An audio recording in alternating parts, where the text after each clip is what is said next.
Canada was ready to celebrate a huge moment, and everything seemed set to begin. The bridge was built, approved, and waiting, but then something unexpected happened. At the last moment, the opening was stopped, and no one knows when it will finally happen. In June 2026, one day before a scheduled ribbon-cutting ceremony that invitations had already been sent out for the Windsor-Detroit Bridge Authority, posted a notice online announcing that the opening of the Gordie Howe International Bridge had been postponed indefinitely. At the request of the United States, we agreed to delay the opening and take the necessary time to resolve outstanding issues, a few issues that have been raised, Carney said at an unrelated news conference in Toronto. The $6.4 billion bridge connecting Windsor and Detroit, built with Canadian money, constructed with both Canadian and American workers, cleared of all technical approvals, and staffed by customs officers on both sides, does not have an opening date. The reason that emerged over the following 24 hours is specific and documented. The U.S. industry source said the American government slammed the brakes on the opening because Commerce Secretary Howard Lutnick and Pete Hoekstra, Washington's ambassador to Canada, want to first negotiate a deal to help Michigan's Moran family, the billionaire owners of the existing Ambassador Bridge, mitigate their losses from competition by the new publicly owned bridge. That sentence describes the core of the delay in plain terms. A publicly financed, binationally owned infrastructure project cannot open because two American officials want to conclude a private commercial arrangement protecting the financial interests of a competing privately owned bridge before the publicly owned one begins operating. The Ambassador Bridge opened in 1929. It is 97 years old. It is privately owned by the Maroon family, Matthew Maroon, who gradually took over as head of the family before his father, Manuel Maroon's death in 2020. Manuel Moran purchased the Ambassador Bridge in 1979 and built one of the most litigious private infrastructure companies in North American history around it. The Moran family spent years and significant legal resources fighting the Gordie Howe project specifically because they understood what it would do to their business model. The Ambassador Bridge currently charges commercial trucks between $20 and $28 per axle, approximately $100 to $140 per crossing. The Gordie Howe Bridge's commercial toll rate is approximately $12 per axle. When the Gordie Howe opens, commercial truckers have an immediate financial incentive to use it instead. The Ambassador loses volume. The toll revenue declines. The timeline connecting the Maroon family's political activity to the Trump administration's intervention on the bridge is on the public record. Matthew Maroon donated $1 million to a MAGA Inc. political action committee. Campaign finance disclosures confirmed the donation. The New York Times reported that Maroon then met with Commerce Secretary Howard Lutnick in Washington. That same day, Lutnick called Trump. Hours after that sequenced donation, meeting, phone call, Trump posted on Truth Social that the United States would need to be compensated before he would allow Gordie Howe to open. Trump himself had endorsed the bridge project during his first term and described it as an example of binational cooperation. The post-donation sequence produced a different characterization. House Democrats in Washington have formally opened an inquiry into whether members of the Maroon family acted to obstruct the new bridge's opening. The June 11th cancellation of the Friday ribbon cutting produced its own internal chaos. The Associated Press reported that the bridge opening was moving forward after conversations between Michigan Governor Gretchen Whitmer, a Democrat, and Trump's Chief of Staff, Susie Wiles. Whitmer believed she had White House sign-off.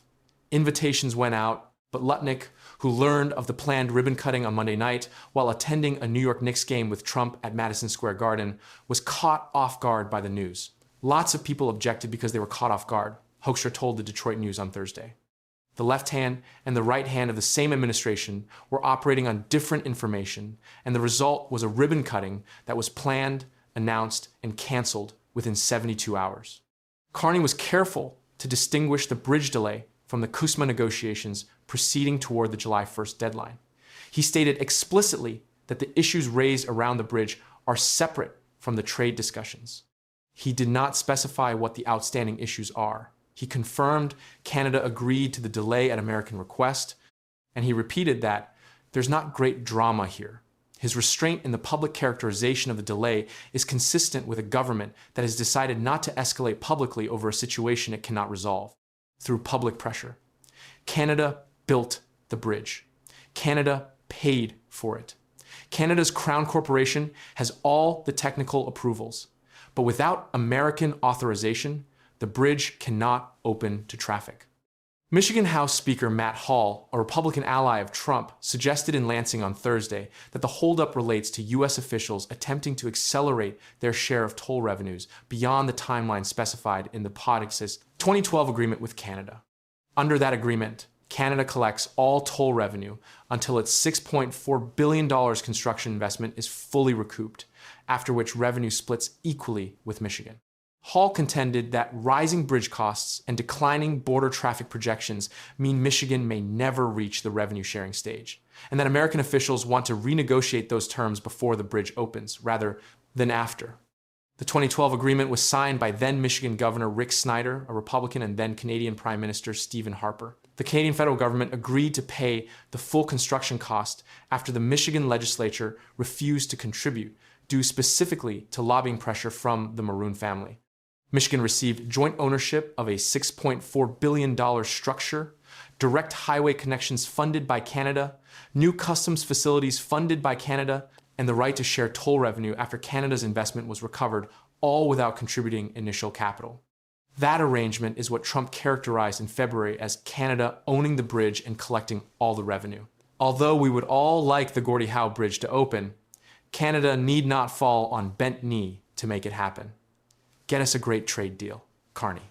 Dilkins wrote in a statement shared on social media later Thursday morning. The Windsor mayor, the Canadian official with the most direct stake in the opening, has consistently stated that no deal is preferable to a bad deal and that Canada should not trade away contractual rights it already holds in exchange for permission to open infrastructure it already owns.